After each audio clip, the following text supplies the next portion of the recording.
how many of us have said, I will never eat sweets again in order to lose the weight? And now how many of us have actually stuck with it? So instead of making these big proclamations that we will never eat insert favorite food, what if we made substitutions so that we can eat what we like and it was good for us? So I got the solution with this healthy spice banana bread. Thank you for joining the channel. If this is your first time here, I'm Dr. Shayla Nettie. This is Cooking on Purpose Health. Let's get into this recipe.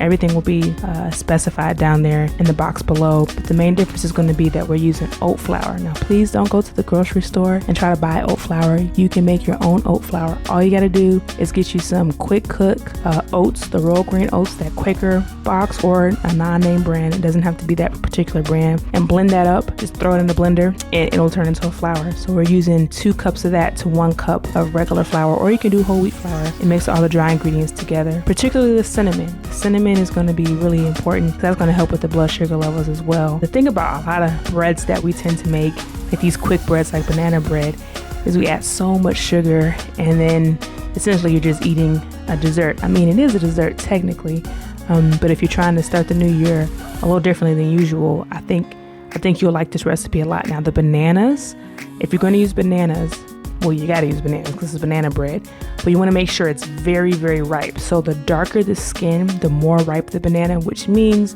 you're going to release more of that natural sugar that's in the banana, which also means you won't need as much added sugar to get that nice level of sweetness and still have some of the fiber that comes with that fruit. So that's a really key step. The size of your banana is going to matter. I used about 3 medium-sized bananas. We're essentially using only non-refined sugar, so the maple syrup is super key, and the vanilla extract is going to add another layer of sweetness without having to actually add any added sugar.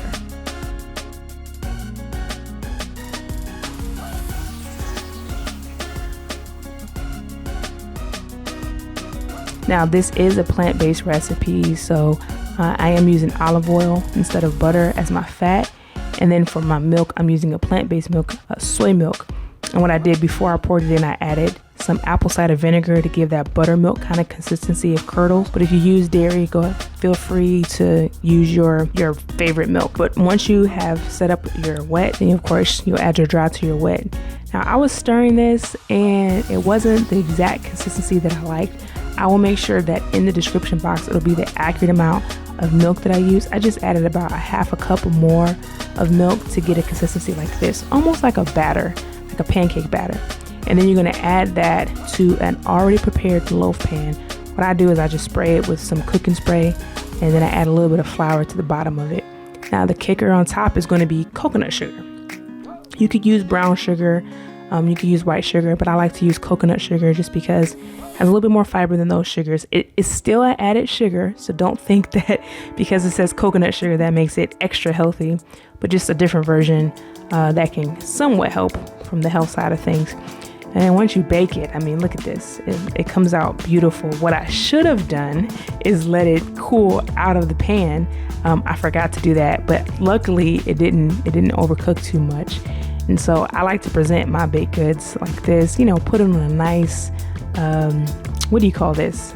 It's not a cooking tray. What is this?